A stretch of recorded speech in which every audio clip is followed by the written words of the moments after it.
This is your host of the Old Man of Three, Cam Johnson, back again with Tommy Alter in a beautiful meal room in Indianapolis, Indiana. Glamorous life, huh? Love it.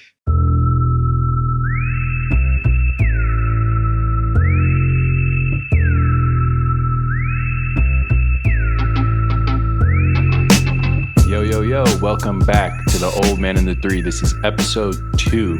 I'm your host, Cam Johnson, and I'm here as always with Tommy Alter. Tommy? What's up, man? How you feeling? I'm all right, bro. I'm all right. Getting through day by day. We got some nugget stuff to do. We got a bunch of NBA topics to hit. I want to start with your team and your teammates. One teammate in particular, Mr. Jamal Murray, been a great player his whole career. Ton of big shots in the playoffs. This stretch he's on right now is about as good as I've ever seen him. I'm curious what you think because he looks pretty fucking incredible at the moment. Yeah, I mean, he's just clicking on all cylinders right now. 50 points in Indiana, efficient outings in Atlanta and Charlotte. I think he was at 22, 24 points in the first quarter against Charlotte the other day on dang near 100% efficiency. So he's just taking what the defense gives him. You know, defense gives him a three, he takes it. Defense gives him a lane, he takes it to the basket, little floaters. And he's still, averaging high assist numbers to go with it. So what he's doing right now, I'd definitely say he's on pace for his first All-Star. Let me ask you, if he comes on the show at some point, we can ask him about this, ourselves. But I'm just curious your perspective on this as his teammate now. When he shoots this sort of runner three, where it almost looks like it's a floater, but it's from 25 feet, and he hits it a lot. What do you think when you see that? Because the degree of difficulty on that thing looks insane. Nothing. It's like it's almost a natural shot for him. It's a natural shot for him. It's naturally kind of in his shooting pocket there. And I mean, he shot one the other day. I don't think he made the one he shot the other day, but like you don't think twice about it. You're not like, whoa, that was crazy. It was just like late clock. It's kind of what the defense was giving him, and that's the shot he took. And it looked like it was going in. So it's got to be. It's like him. I guess Luka does a version of that too, but it's very like deflating for a defense. I think James Harden had a version of it he was doing for a little bit too. Yeah. It's a unique shot. You guys have won now 10 in a row on the road, which is, very impressive. It's hard to do. We should add, we taped in Indy on Tuesday. We do sort of like a get to know Cam type episode. We're going to have guests most episodes, but this is a little bit of just the two of us kind of talking about a bunch of topics. But since we taped on Tuesday, is there anything else about, so how you guys are playing that you feel particularly happy about? I mean, I think offensively you have to be happy. We're first in the league in offense, I think, right now. Sitting at 17-6, which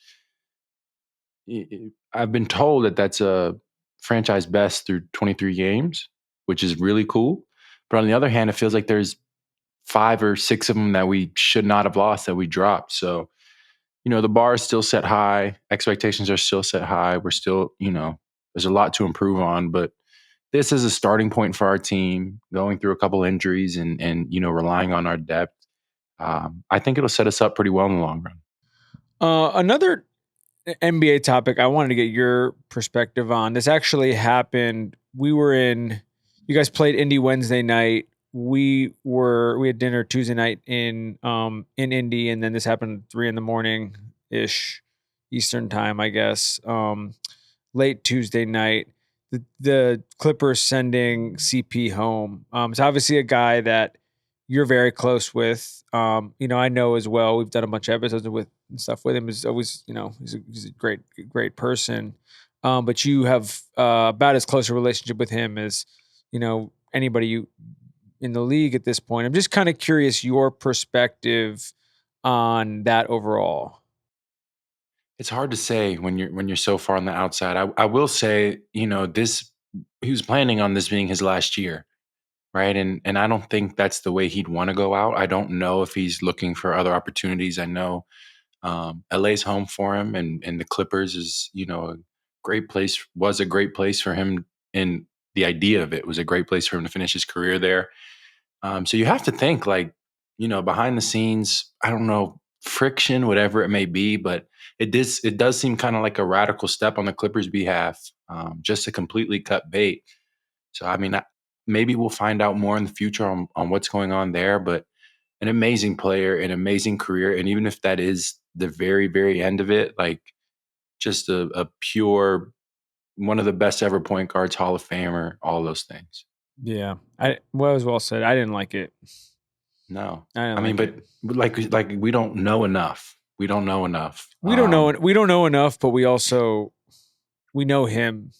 You know, and I think that's what I don't. This is not a second year guy where there's a dispute, and I think that that team obviously has a lot of issues, separate of him, and I can understand people being, frayed around the edges for various things, but you're right. You are right. I mean, it's risky to speak too, definitively on something you don't know details on. But at the same point, I'm like, the guy announced 6 days ago he's, he's retiring, and and the tour is starting, and then all of a sudden, it just seemed whack to me. But Yeah, like you'd think he'd have an inclination to feel super disrespected and get his thoughts out there. But from everything I've seen too, it seems like he's handled it gracefully to an extent. yeah, Haven't heard anything else from it in the day since. So, what do you feel like you learned the most from Chris as a leader and as a human being? um, attention to detail. First and foremost, attention to detail. He is all about the little things, all about the little things. And more than anything, he just wants to win.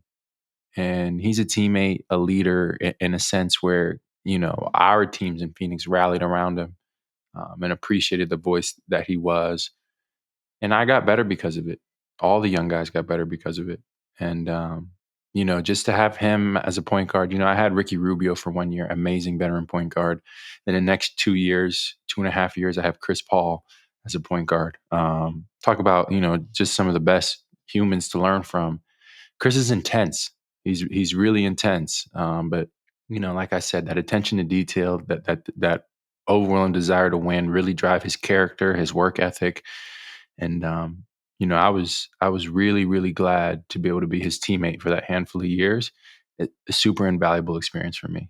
Did you see the LeBron pass to Rui, the buzzer beater, basically the cinematic way that his streak was broken? I mean, what more cinematic way could there be to break a streak like that? What was it, 1,267 games or something like that? Something crazy. I mean, just for him to that level of scoring, there's a lot of things that happen on any given night, right? Yeah. You can get injured early in a game. Things should just not go your way. There's so many things. But for him to have 8 points with the chance to tie the game with the ball in his hands and to find a teammate for a game-winning shot. I mean, LeBron, his whole career, he's always prioritized the right play over the hero ball type of play, the right next pass, all those things, especially in clutch time moments. And he's gotten criticism for it, which, like, Kobe would have shot it, Jordan would have shot it, such and such would have shot it. He don't have a killer instinct, but what he does is, like, wants to win a game, found an open teammate, trust in his teammate, knock it down. Obviously, his teammate Rui shot it with confidence, knowing that ball's coming to him in the corner. So almost like as poetic, cinematic of a way to end that streak as you could possibly imagine. Last thing before we get to our combo. We haven't named this segment yet. We will at some point. Open to suggestions if anybody wants to send any names in. But we're gonna do something in a lot of the intros where we just get your thoughts on, 3 things around the league that you're interested in, that you're intrigued by, that you've liked. So I think we should start really just with the season so far. Just 3 things, 3 teams that have impressed you, 3 players that have impressed you, anything like that. Yeah. I think I'm going to keep it kind of global in a team segment up to this point. You look at the Eastern Conference and going into the season wide open, right? Boston supposed to take a step back. You have the Knicks as a heavy favorite. Pacers suffered injuries, and just a lot of open endedness there. So 2 teams that have really stuck out to me are the Pistons, for one, and capitalizing on last year's momentum, which is not easy to do. It's not always a given, just because success last year doesn't mean it's going to transfer to this year. But so far, Jalen Duren's been a monster. Cade obviously is continuing to progress into a star. And that team seems like they're just getting better, which is really encouraging if you're a Detroit fan. And they're taking care of business exactly as they needed to. Another team, I mentioned that they were supposed to take a step back in Boston, but what they've been able to do, you trade away a lot of guys, you get rid of a lot of your star power, and you lose one to injury. A lot of the weight goes on to Derek White and Jaylen Brown, but you get guys stepping up across the board for them. Jordan Walsh has come along as a great defender and utility player, and has kind of brought a lot of energy to that team. And they're, I think, sitting at maybe third in the Eastern Conference right now. So for them to remain competitive, kind of amongst just a lot of adversity, is a testament to their program, to their organization. Also beating the top teams in the East. Right. We were watching them against the Knicks the other night. I mean, they haven't had a super easy schedule, but they've still managed to sort of keep this up. And then the team that's reminded me kind of the Pistons' success is the Spurs' success. A lot of expectations coming into the season. But at the same time, you have a lot of young guards and figuring out who has the ball and when they have the ball. And then you have Wemby. And then with an injury to Wemby, continuing to play winning basketball. And they're a team that goes out there and they play hard. They share the ball. They create open shots for each other. So their continued evolution as a team with and without Wemby has to be encouraging for everybody over there in San Antonio. All right, let's get to the convo. We taped it Tuesday night in Indy. Tommy and I chopping it up. All types of subjects being covered. Tune in. This is your host of the Old Man of Three, Cam Johnson, back again with Tommy Alter in a beautiful meal room in Indianapolis, Indiana. Glamorous life, huh? Love it. Glamorous life. You guys flew in. Guys got in late. Yep. We got some basketball stuff to get to. But before we get to that, what'd you think of this Lane Kiffin? LSU. I don't know what you want to call it. Debacle? I mean, it's not a debacle for LSU. There's so many layers to it, do you think that he should have been allowed to coach out the season at Ole Miss? If I was working at Ole Miss? Yes. No, absolutely not. Do you? Why is that? Because somebody said this, I'm going to butcher the exact analogy that somebody made, but it's like your wife tells you she's leaving you 4 months from now. Are you just going to be like, okay, I'm just down to ride the next 4 months out when she's going to, not like I'm leaving you and I'm going to find myself. Like I'm going to leave you for a different man. Whole other, yes. Yes.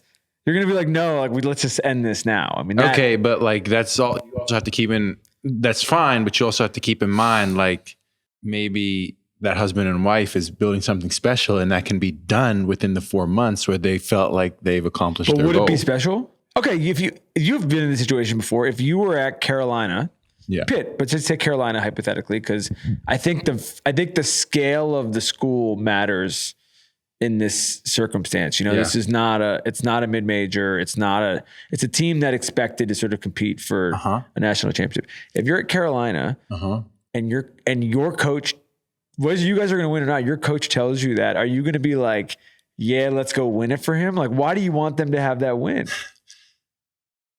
Let's keep it also in the context of today's college sports. Think about how many of those Ole Miss guys are going to be at LSU next year. So they're all let's all just go win this now. And then exactly. And I mean, reportedly, Lane Kiffin gets a massive NIL budget. Yeah. So those premier guys at Ole Miss that are going to be like, hey, let's get one for coach on his way out. Also, let's get one for us on our way out. You get what I'm saying? I do, but this is all the more reason why they should not let him do it. But these guys are gone anyway. But my thing is these guys are gone with Kiffin anyway. What's the argument if you are the Ole Miss AD or the president or whatever? What's the argument for letting him do this? Because you could maybe win. But would you even feel good about that win? If you're the Ole Miss AD? Yeah. Absolutely, because no matter what, you will have that success on your school's history. But don't you think that it's such a weird, I mean, this is a little dramatic, but it's like you win a championship and then the guy, the best player on your team gets arrested for some shit later on. And you're basically just it's a crazy asterisk. Yeah, but it's already like that. With him gone, your chances are now less. It's just everything that they've worked. But if they win now I forget the name of the interim guy, that's like a Disney movie. Exactly. So I guess it is, that side of it, there's a lot of potential, but without Kiffin, it's hard to imagine that the pieces are going to stay engaged, flowing. I don't know if you follow. This might be too online for somebody who's in the middle of a season. But the hoe and the housewife comment. Maybe that language was not the appropriate way to describe a situation. Yeah. But the reality is, like, Ole Miss fans knew what they were getting themselves into with him. He's objectively a great coach. Objectively, he's been a great coach everywhere he's been. He's not a trustworthy guy. Like, he's not somebody that you are like going to be, you should not be surprised if he screws you over. So when he does it, to your point, I guess, like, this is the defense of it, like a little bit of, okay, you had a nice run. Enjoy the memories.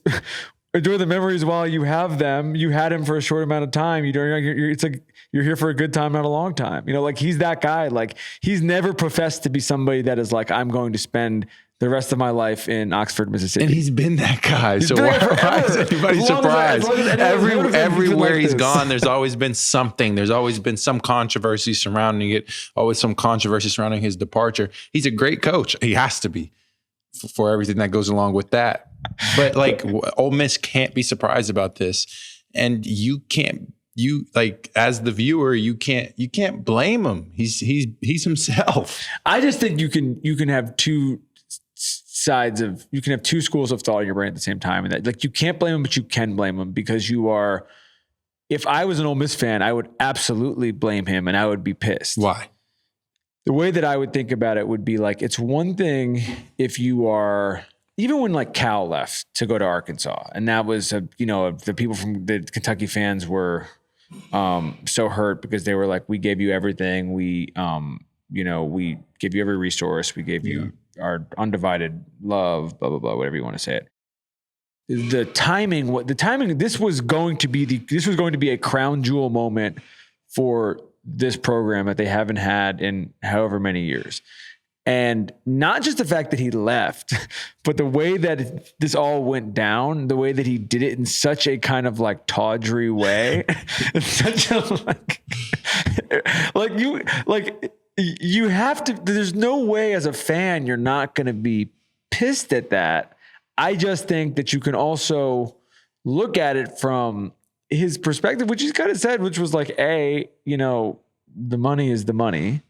So that is a thing that anyone who pretends that isn't a real thing is not right. Being honest. And B, you knew my track record.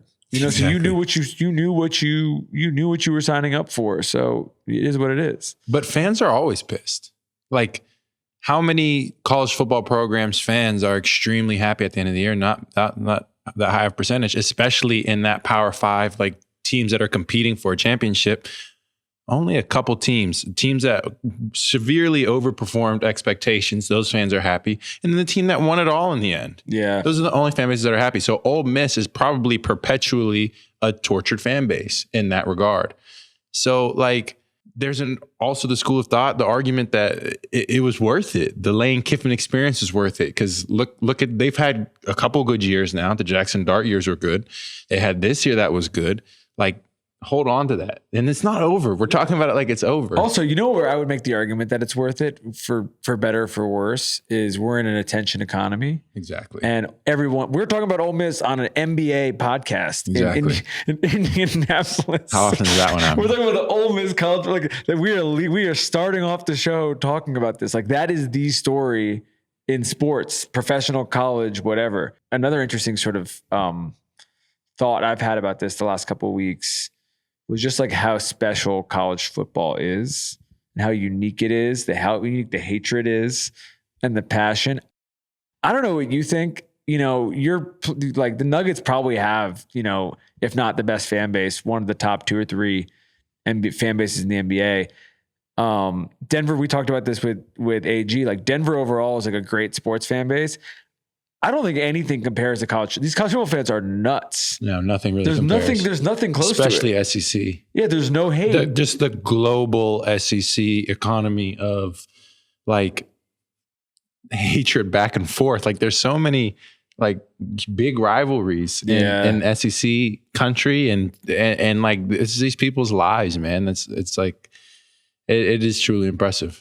I went a couple weeks ago to the Arsenal Tottenham derby. How was that? In London. It was sick. I'm a Tottenham fan, by the way. How did I not know that? Because I don't really like How'd that advertise it happen? crazy. I don't know. It was probably 10, 12 years ago that I was just like, I like Tottenham. And That's then like my funny. older brother's like, I like Tottenham too. We're like, yeah, we're Tottenham fans. That's now. funny. I'm like, So I claim I think Tottenham. so what's unfortunate about me claiming Arsenal now, I almost don't want to do it because I've like watched Arsenal games forever. Most of my friends are Arsenal fans. There's a bar in Fort Greene that I'll go to. It's like an Arsenal bar. So I definitely have a history watching, but I've never been a fan. And now they're really good. So I can't just be like, you can't just claim it I now. can't just like hop on and be like, I'm a real fan. But I've admired Arsenal from afar for a while. But my like primary takeaway outside of the game itself, which was great, was the true level of disdain those fans, that group of people have for each other is a thing which is just really hard to find here. Like, I think that I think college football is the only thing that is close to it. Well, to that point, think about like the proximity of all those teams to each other, the proximity to all those teams in the Premier League and the proximity of all those teams in the SEC. Like, I think that kind of plays a huge factor into it where like you have to pick a side. Like you can't just be neutral. You can't just, I'm just going to go watch. No, like there's no space for that. Yeah. And that's one of the cool things about soccer, especially in those domestic leagues, is that like you are your town, your area, your specific, pocket of people's pride. Yeah, you are you are a traitor to your neighborhood. Yeah, if there's no one's following players. Like you are like, nope. It's super interesting. Wait, so one more thing on that. If you're Lane Kiffin, you're staying at Ole Miss. If it's you, okay, I'm still leaving. You're going.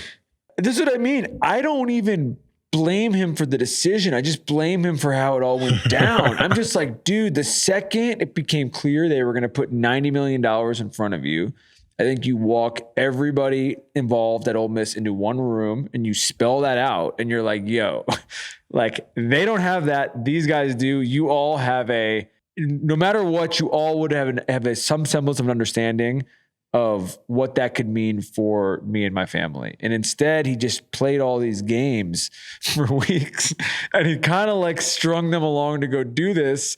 And then even him freaking out at the housewife guy, like even that was like, dude, like I wouldn't have said a word to him. The guy was right. Yeah. You know what I mean? Like, yeah. I mean, like he just and so he was not honorable, I would say. There's a way to leave, I would say, and he did not do it in a gracious way. But we said before, where I am sympathetic is the timing on these things is not always perfect. And I think that is probably a flaw in that particular system, and that this would not be, I mean, the comp for you would be like you're a free agent and you got to make that call like before the second round of the playoffs. Which is crazy to think about. Like, it's just crazy. You're like, yeah, maybe I do want to leave, but like I can't You're even the head think about coach that. of a championship team and you're just like guys get pissed getting asked about that.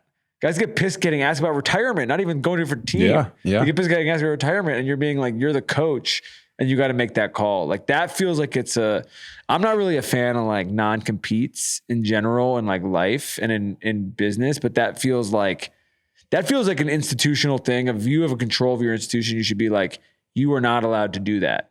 So if you want to hire an active coach, you cannot call them until the season is done. Now 6 hours after the season is done, go ahead. Yeah, back up the Brinks truck. You could do it during the parade. That's fine. Yeah. You just cannot do it. Interrupt the parade. Yes, you just cannot do it in this. Like, this is a mess. This is a mess. Bad for the NCAA. Yes. Good for content. But in a way, good for content. Amazing for content because everybody's going to be watching Ole Miss. Yeah. Everybody's going to be watching LSU in the future and seeing how this all unfolds. And all the students and people who are at the plane, that was amazing. Yeah. Moving them away. What NFL trends are you interested in right now? There's going to be a Sunday that we're going to miss. So if we say something like super crazy, don't fucking get mad at us. But in general, we're taping this on, what day is it? Tuesday, December 2nd. So if something happens on the 8th or whatever, but otherwise, outside of that, what else are you interested in? The NFL is tricky this year because it really seems like the good is beating up the good and the bad is thriving off of the bad a lot of the times. across the board, right? Look at a couple teams. I want to see if the Bears are legit. They've come up and made some really big wins when they've needed it. Can they finish the season that way? Can New England finish the season that way? I want to see the AFC North, how that shakes out, because that is wide open. Can you explain? I don't know that we've talked about this on the show. We've talked about it a lot in life. You have I think a quite difficult to understand logic of someone growing up in Pittsburgh being a diehard Bengals fan. This is true. I'll just break it down real quick so that we don't have to revisit this again in the future. Oh, we will. Okay. It's gonna get, anyone from Cincinnati or Pittsburgh is I'm from Pittsburgh, Pennsylvania, born and raised. My mother is born and raised in Pittsburgh, Pennsylvania. My father is not. He's from the South. He's from Myrtle Beach area, South Carolina, Conway. He grew up a Dallas Cowboys fan, I guess just because they were on TV. Obviously, Cowboys and Steelers played each other a lot in Super Bowls in his childhood. And so he watched it and he started to just really kind of hate the Steelers overall. While his Cowboys fandom died off into his adult years, his disdain for the Steelers didn't. And so in my early childhood, it was probably 2000-ish, 2001. He still wasn't an avid Steelers person by any means, although he had been living in Pittsburgh for, let's say, 10-ish years almost. The quarterback at the time was Cordell Stewart. You guys remember Cordell Stewart? Boulder graduate. Yep, baller. Yeah. And a heck of an athlete. He liked Cordell Stewart. They kicked Cordell Stewart's butt to the curb and brought in Tommy Maddox.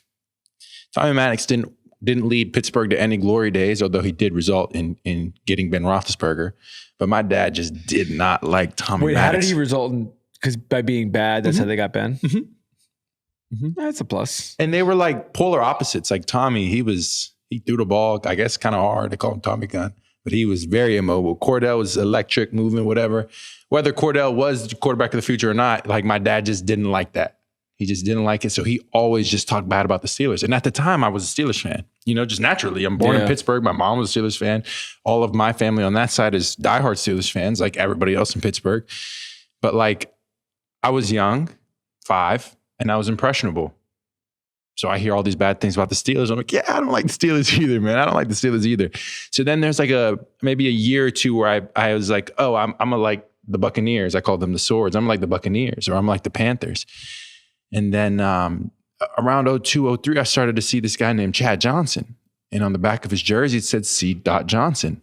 And around that time, the Bengals just got new uniforms with tiger stripes on the sleeve. And Chad was a great player, electric, funny as heck. And so I gravitated towards that. And I'm like, oh, if I ever become a professional athlete, back of my jersey can say C. Johnson, So it was almost like, for me, just a way of motivating myself. So I begged my parents. I was about 7 years old, 8 years old, begged my parents, can I get a Chad Johnson jersey? Can I get a Chad Johnson jersey? I finally got one. And then I just became a diehard Bengals fan from that point on. And Chad changed his name to Ochocinco, changed his name back to Chad Johnson, no matter what happened with the team. And how much shit did you get? Oh, so much. Last time I went to a Bengals-Steelers game was probably around 08. No, maybe around 2011, 2012. Wherever it was, because I think Andy Dalton was the quarterback at the time. He threw a pick 6.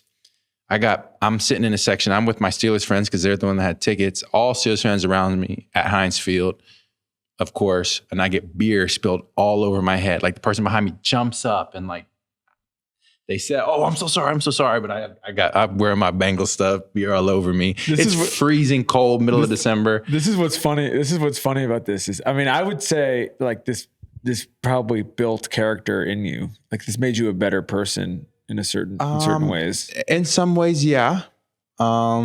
You get a lot of disappointment, especially when the team that you probably should have been a fan of your entire life wins 2 Super Bowls when you're growing up and you're just sitting in the corner like salty. The only thing you're happy about is you get a 2-hour delay the next day because all the schools are starting later. Fights with people like, wear your Steelers shirt to school, wear your Steelers jersey to school day. I'm coming up in a Bengals jersey and it's just causing all types of problems. I had 3 roommates that year in college. You remember when the Bengals lost to the Steelers in the first round, the perfect hit on Brown, the Jeremy Hill fumble. Yeah. So I was at Pitt at the time, and my 3 roommates were all Steelers fans. So we're all watching the game. I'm on the Bengals fans, like 5, 6 Steelers fans in there. And when we go up I'm talking crazy. And all we had to do was just hold the ball, ice the game. I'm talking crazy. Like to the point where we're actually about to start fighting. And when Jeremy Hill fumbled that ball and the subsequent 4, 5, 6 plays where Ben picks up a huge first down, then the penalties or whatever, then the field goal, I sprint to my room, lock the door, and my roommates and friends are banging on the door. You better get your ass out here. All that you were talking before. And so it was just straight mayhem, pandemonium. I mean, I think Bengals maybe have some good days ahead of them. We went to a Super Bowl my second year in the league. That was fun. But man, like, there were some bad years in there, and the Steelers had some good ones, and that was tough. The Bengals bummed me out. Why? I'll tell you why they bummed me out. Why? Because I love Joe so much. Don't we all? He's such a talent. He's like the coolest dude. He's like the smoothest dude. Competitor too, man. And just a dog. And I'm like, I think about like the experience I had at the Arsenal game. The only time I saw him in college, I saw him in the national championship in 2020, right before COVID, with that crazy team with Justin Jefferson and Jamar and everybody like that. And I'm like, I'll never watch a better college football team than that, no matter what. Like, there's no world where you could put together a better team than that. No, that's the best. And he's a great pro, and he just is like, it just feels like, I mean, even the Thanksgiving game last week, like, it just feels like if you can give this guy 2 years where he just stays healthy and they can figure out even small other adjustments around him, like get a little bit of defense, a little bit of blocking. Yeah, I'm like, this team can win. Like, they are. He's somebody that can go. You could put him head to head with anybody, and I would feel confident. Even Pat, I'd still feel confident in that. And they've had their battles already. And I'm basically just like, it just sucks with people like that where you know it's there. And you know mentally it's there too. And it's just bad luck. I mean, that's the thing, man. Quarterbacks win Super Bowls. And any team, you have to have that premier guy. Just history shows 9 times out of 10, you have to have that premier guy that can win you the big games. And that's Joe. One thing I really like about him too is that, like, you'll never hear him make any excuses for anything. Yeah. Things going well, things going bad. I remember there's a game against the Ravens last season, one of those crazy ones in November, maybe a Thursday night game. And, it ended with was there a pass interference on a 2-point conversion to win the game? Did he get hit in the face? Like, he definitely got hit in the face. There's, he could go into the locker room, go into media and be salty about this, salty about that. Doesn't make an excuse. We lost the game, whatever. We'll move on, try to get better with the next one. And he's kind of just been like that his whole career. Ups and downs, injuries, playing on Thanksgiving. Team's 3-8, looking like they're out of it. He is way ahead of schedule with rehab. So he's putting himself at risk out there, playing with a plate in his shoe. No excuses, just go out there and play. So that's like as a fan of that team, it's cool to know that we have that for the future. Yeah. What's going to be interesting with the way these playoffs are shaping up, we talk about the quarterbacks in general, is like, I mean, Denver team, we just got a lot of guys who it's like it's going to be their first, run at this. And so I think I think if I was, the people who at the league who care about ratings, I'm sure they want the Chiefs in. I'm sure they want some of these like blue blood teams. You want the Bills, you want the Chiefs in. They want Lamar in. They want these blue, but I also think there's something that's very exciting about like Drake versus Bo Nix for a chance to go to the Super Bowl. Or even like even in the NFC, like, we talk about the Bears, like, I don't know what's going to happen with that, but like there being a chance of having a Super Bowl in Santa Clara with these 2 quarterbacks that we just have no idea. We never would have thought on September 1st there was a chance they'd be playing in the Super Bowl, and now we have 2 there. But that is also part of the reason why, when you're looking at this, you look for the premier quarterbacks to find their ways to win. So, like, is this the year Josh Allen breaks through? I don't see it. Does Pat? But you say that now, and then the Super Bowl comes around. You're like, of course, like one of these premier guys is in there. They didn't. Of course, Matt Stafford found his way back. You know what I mean? He's a little different than Joe in that he's been healthy, and it's a little bit like I mean, people have made this analogy, but it's a little bit like they're Ewing and he's Ewing and he's playing against Jordan. It's like he just can't get over it. That's a good analogy. Which is also funny because they always beat them in the regular season. I've been at multiple Chiefs games where they've the regular season the Bills have beat them, and then it gets to January and it just and the pendulum flips. They just don't have the roster this year. Like maybe. I mean, I'll bite my tongue on the show if I'm proven wrong, but I'm like. That he has no one to throw to. All right, I got a couple for you. Will the Chiefs make it? I don't think so. Who comes out of the AFC North?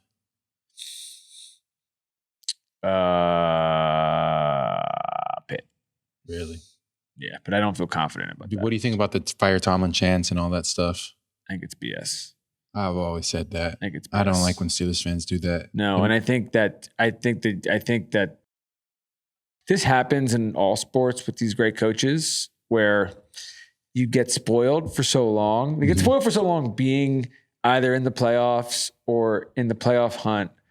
And it's just an expectations thing. I mean, I feel like this happens in LA with the Lakers, for example, where it's like you have 1 year where you don't get to the place where you want to be and your expectations are all out of whack. And I'm like, and it's Pittsburgh too. It's Pittsburgh. But listen, it's not LA, it's Pittsburgh. It's like, I'll tell you this, like, if you do it and you hire the wrong guy. I mean, your quarterback's 40. He's talk to Jet fans. Talk to Jet fans about whether the Jets want Mike Tomlin. Exactly. You know? Like call around the league a little bit. Call around the league and be like, hey, we don't like our coach. We might want to. Steelers have had 3 coaches, man. Like they are the mark of stability. Yeah. And consistency in the NFL. And I just I think it goes back to the head coach. The strength of that team should be their defense. The defense has not been an elite defense that they look like on paper. Yeah. They found ways to win games. Like, I think that is a mark of Tomlin. They've never been under 500 in his entire coaching tenure. Who's winning the Super Bowl right now? If you had to pick, right now? if you had to pick right now, if I had to pick, I would still say the Chiefs. You still think the Chiefs are going to make it? Dude, it's so hard to bet against them. If you just have a wide open canvas, man. a wide open for them too. I'm like biased. I'd love them to, but wide open template, and you just have to guess who's going to win. It's hard to guess that the Chiefs won't find a way to make the playoffs. And if they find a way to make the playoffs, does Denver want to see them in the playoffs? Probably not. Nobody wants to see them. Does the Patriots want to see them in the playoffs? Probably not. Got another one for you. Are the Patriots legit? Yeah. Yep. Well coached. Drake is like good now to very good, and I think he'll be even better. Like, I think he's like a real star, and he is in some places a front runner for MVP. I don't think that's crazy.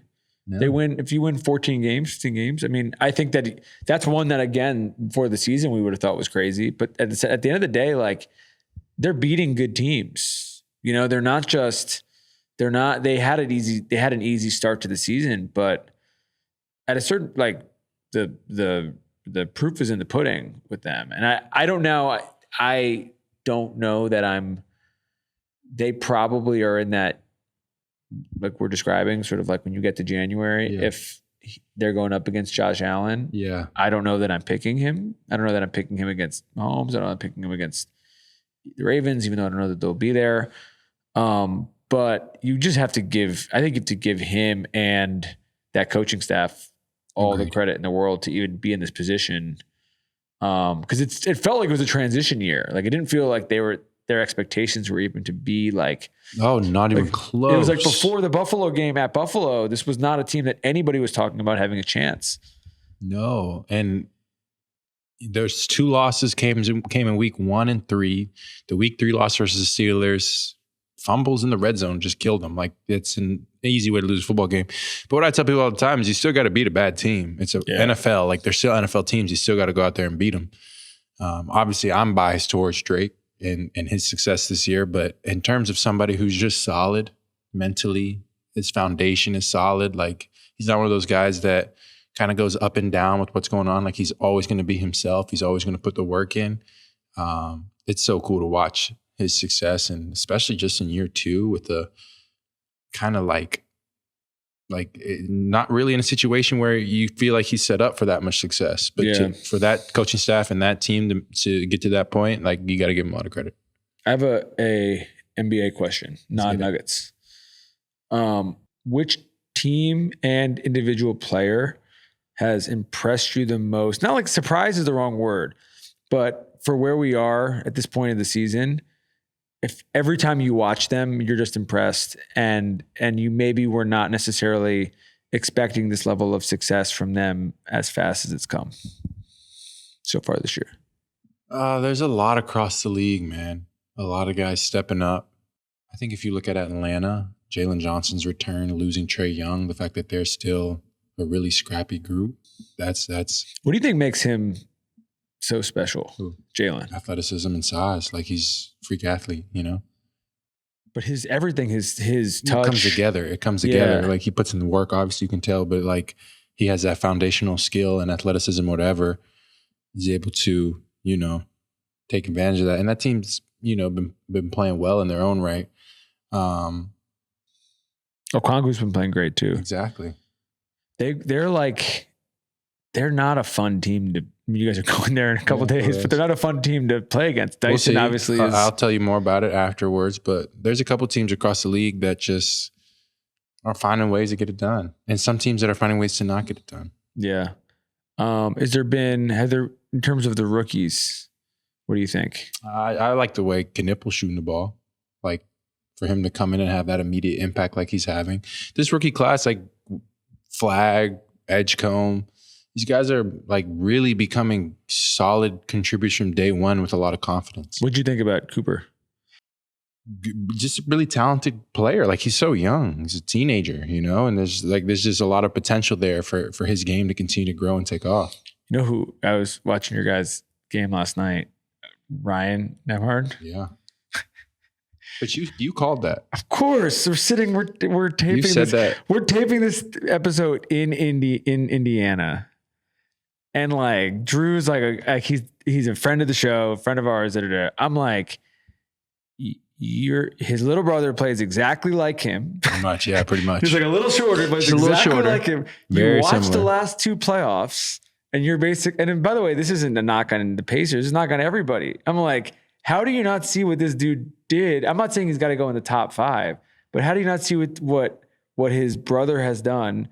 Watch his younger brother play and be like, hey, maybe we should take a closer look. I got to give you credit. You've been saying that for a long time. And I mean, the speed of it, the way, how fast it happened. Yeah. Yeah, but Knippel's been awesome. I don't know if he's still 50, 40, 90, but he's like. And there's going to be ups and downs in the season, right? You got to understand that. And there's going to be times he's playing well, and there's going to be times it's a little bit tougher. But he just has a poise to him that's impressive at a young age. Phoenix has been good too. It's very scrappy. They play hard. And they went into LA yesterday and had a big win. Like, they play hard, they get after you, they pick up. And their vibe just seems a lot higher. Another Nova Mafia edition. Gillespie. Oh man.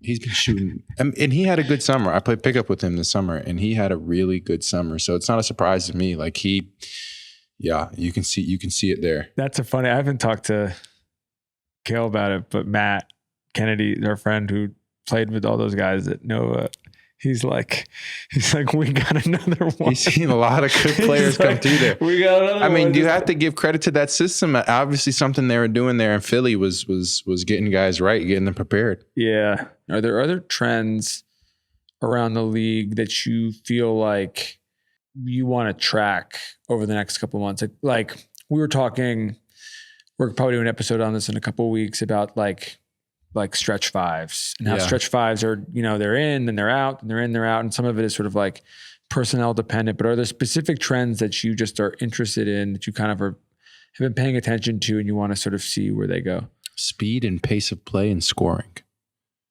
It's 20 games into the season. About teams like Chicago are playing with a ton of speed. There's a ton of scoring across the board. I'm interested in seeing the trends and how that tracks as we get deeper into December, as we get into January, and as we get towards All-Star break. I don't know if they're still number one, but Miami has been like that too, where they're just, I think they were No pick and rolls. just going. Straight ISOs. But it's just like swing attack. No pick and rolls. It's funny. We don't do pick and rolls. We did an app with Bam and Norm on Sunday in Miami. And Norm was, he hasn't asked me to cut it out, so I'm probably gonna leave it in. But he's just like, I want to run more pick and rolls, and they're just like, nope, this is what's working. Like we're just going, we're just going. Like we are just. We are not doing pick and rolls. Yeah, we're just. But what it does is it spreads the defense out, makes you help, swing, attack the hoop. Norm's getting up threes. You got Hero back. When do you think that the speed, in terms of your sort of like noticing of it, when do you feel like that transition happened in terms of I think you just notice it in the stats more than anything. It's not really something you feel the difference of. Maybe if I look back a couple years, you can kind of feel it over time, but in the moment you don't really see it until you look at, oh man, 135 to 132, 128, 127, games that are close down to the wire, but like both teams are scoring a lot. You know what I mean? I have a Denver question. Yeah. Spencer, he should be a guest of ours at some point. Yeah. But that would be a good one. He was great. He shot the shit out of it last night, but he's just been great, I think, overall. Yeah. Depending on, when you look at where he started the season to what he's sort of been asked to do now, what have your been observations just about, what he's sort of brought so far?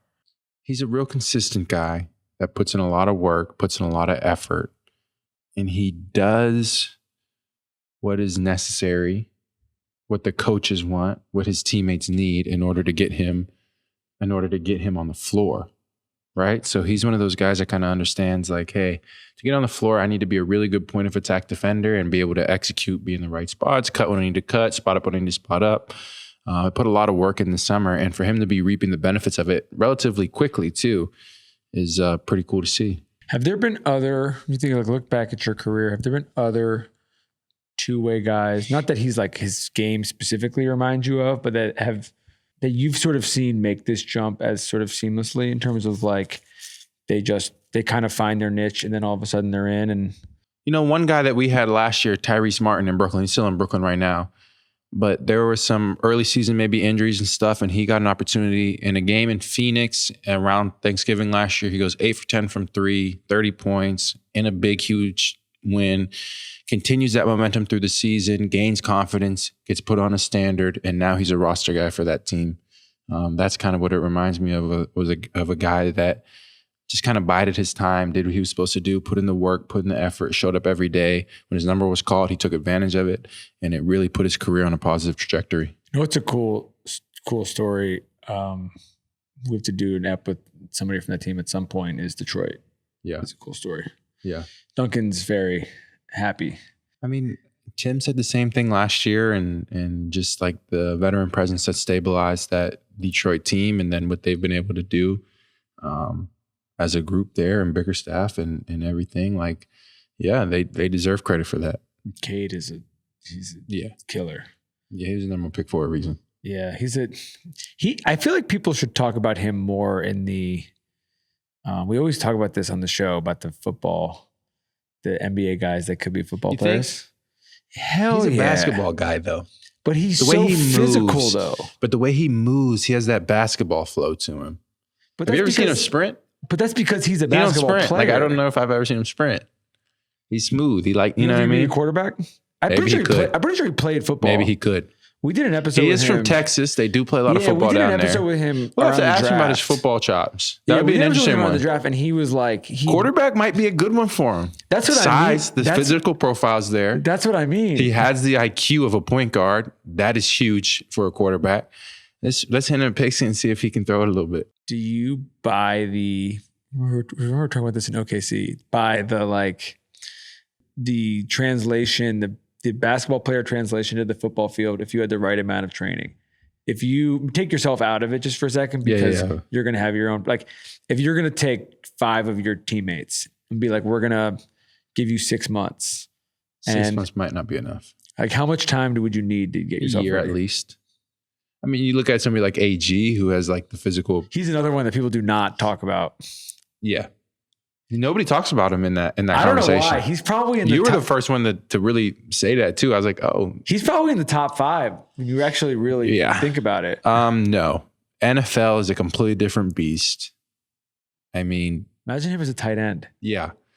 But Mo Alley Cox has had like an amazing, shout out to him, amazing NFL career. How long do you think it took him to get it? Not long, because he stopped playing at VCU, and then 4 months later, was he an impact player right away? It took him a couple years. We would have to like look it up or like ask him. I think it took and that's it took at least a full year. But my thing is, if you make an NFL roster, make a 53-man roster after not training for it for the last number of years, clearly it didn't take that. But a lot of it was the potential. This guy has what we want in a tight end. Let's give him a chance. But he had to there's no one outside of backup quarterbacks, I guess, who everybody plays if you're on the roster. True. You're not going to be there and you're going to be like, we're going to stash you for 2 years. Ish Wainwright, a former Phoenix Sun teammate of mine, played a year of college football at Baylor and did mini camps and things like that in the NFL after that. And when you talk to him about that difference in physicality, that difference in what it takes, it's an eye-opening conversation when you just realize how difficult that job is. Back to the original question, can you take a handful of NBA guys from a given team and make them NFL players? The answer is probably no. There's probably a couple guys that could make that switch. It would be really hard for NFL guys to make a switch into the NBA too. But I think it just when you get into the level of eliteness that is required to be a pro in any sport, it becomes really hard to try to get that back and forth. I think Pat Spencer could do it. What position? Like strong safety or something like that. Because he did the thing, which is I think low-key way harder than some of the stuff we're talking about, of not playing basketball and then becoming an NBA player.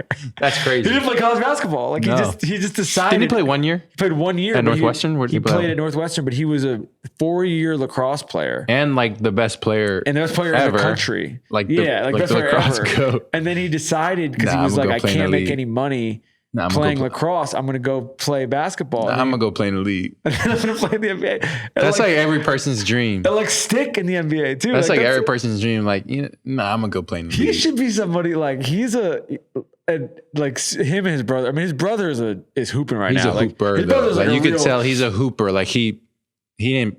I don't know. He didn't play he's not like a lacrosse guy. No, he's a hooper. No, He wants to hoop. Pat is also a hooper, but Pat is also just like a dog. Pat is I'm just not going to lose.